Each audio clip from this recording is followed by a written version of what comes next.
This is the national fall shoot. They have a spring shoot and a fall. The fall's the big shoot. This is the big one right here. This is for national bragging rights.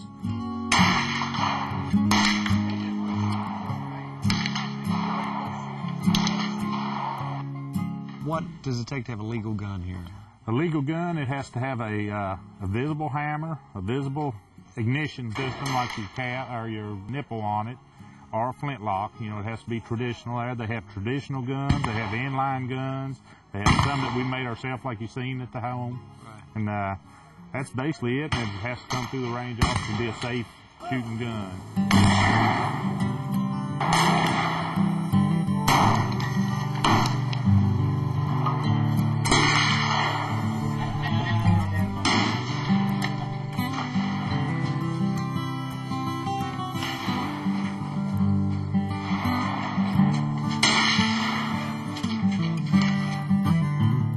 Jim Fulmer, now you are a former president here.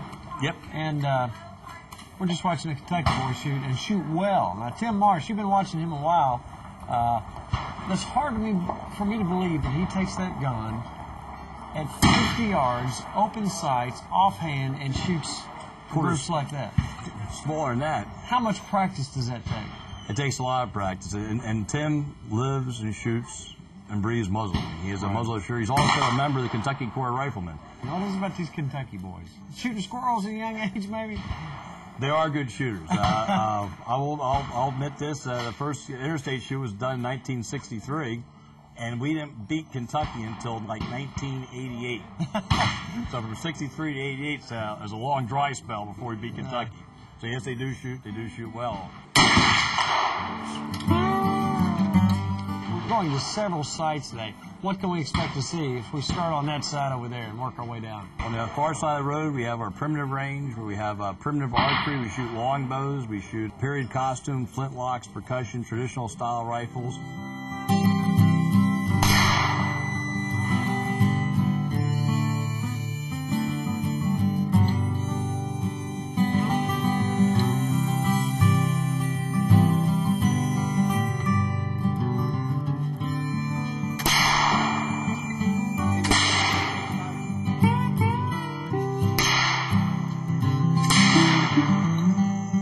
Knife and tomahawk throwing.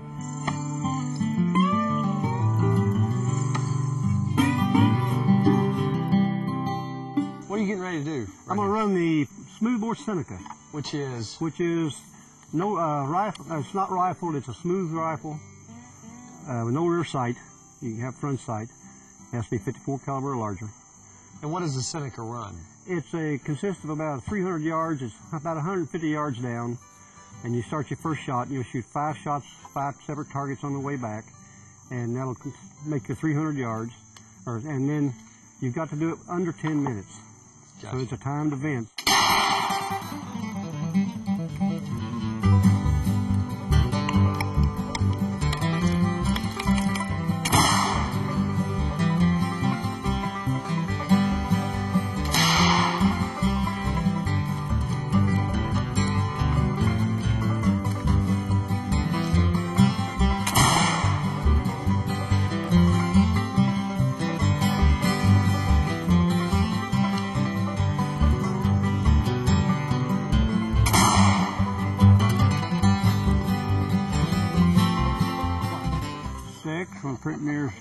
659. 659. Mm-hmm.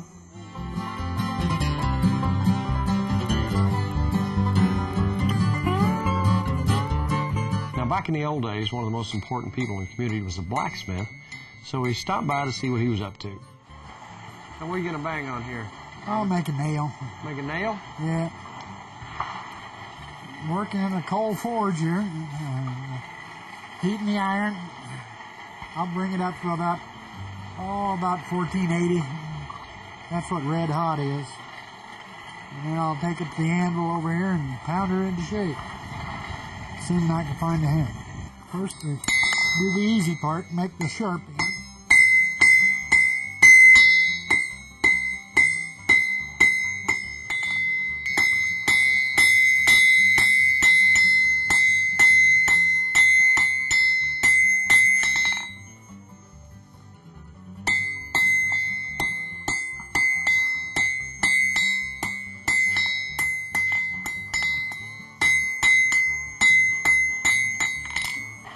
practiced a lot, I could do one of these a minute.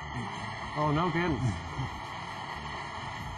And this is a hardy tool where I cut it off. Don't want to cut it off all the way. This piece I brought out here is a nail header. It just holds the nail while I put the head on it.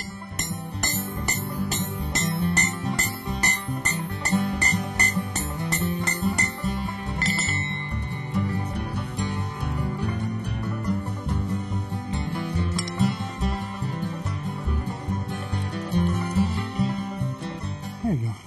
Back in the day, how important was a blacksmith in the community? Well, you fixed everything. And whatever needed to be done out of metal, that's what the blacksmith did. Well, depending on how many people are around. Right. You get a big population, you do specialty stuff. But get out in the rural areas, and you did everything. So probably horseshoes to nails to lanterns, whatever. Anything that needed to be fixed. Did they make pretty good money? They made a good living. They made a good solid living. Yeah, and in some cases, the community would pay a bounty for a blacksmith to locate in that area. No kidding. So if they didn't have somebody in, they'd send that after them and pay them extra to be there. Yeah. How about that? Of course, you accepted everything in payment. Right. Chickens, doesn't matter. Yeah. But you made a good living. How many people will run through here on the fall 10-day meet? The competitors will have between 15 to 1,800 competitors. Wow. And for people in the grounds, we figured the average between 9,000 and 10,000. All right, Richard Miller from Michigan is working on, what are you working on? Well, this particular project is a pre-shaped stock that an attendee down here bought at one of the dealers, and he has asked me to install the barrel completely into the wood. I'm doing the part which the machine that carved this stock cannot do. What this does is provides a person who's not equipped to start from a tree to build a gun. Now, how long have you been coming to Friendship? 40 years. 40 years. Plus, actually. How have things changed since you first started coming up here? There was a period in the 70s and 80s where there were a lot more people. Mm-hmm. Muzzleloading experienced a very big surge, probably coincident with the bicentennial of the revolution. And all the people that got into this are getting old, and there's not enough young people getting into it to keep it big like it was. From minimum to maximum, how many hours can you spend putting one gun in? Well, I'm not Rapid Robert. I have heard someone taking one of the better kits and putting it together, and it's 18 hours worth of work. Now, I can only talk from a scratch-built experience.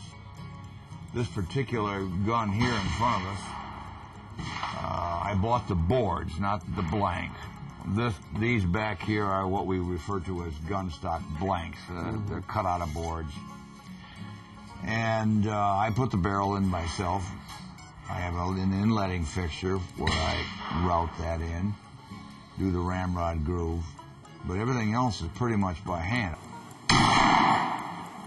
We're now on the range where you talked about the muzzleloading shotguns. If you go through the course, how many targets you got to break? This here, you have anywhere from 15 targets to some of them as much as 100. They have 100 as a championship, a 100-bird match. Right. And you shoot anywhere from 10 yards to 20 yards. I want to thank you for showing us around today. You are more welcome. And we'll hope to see you up here again sometime soon. I hope y'all come back in. I hope you shoot next time you come back. Maybe I will.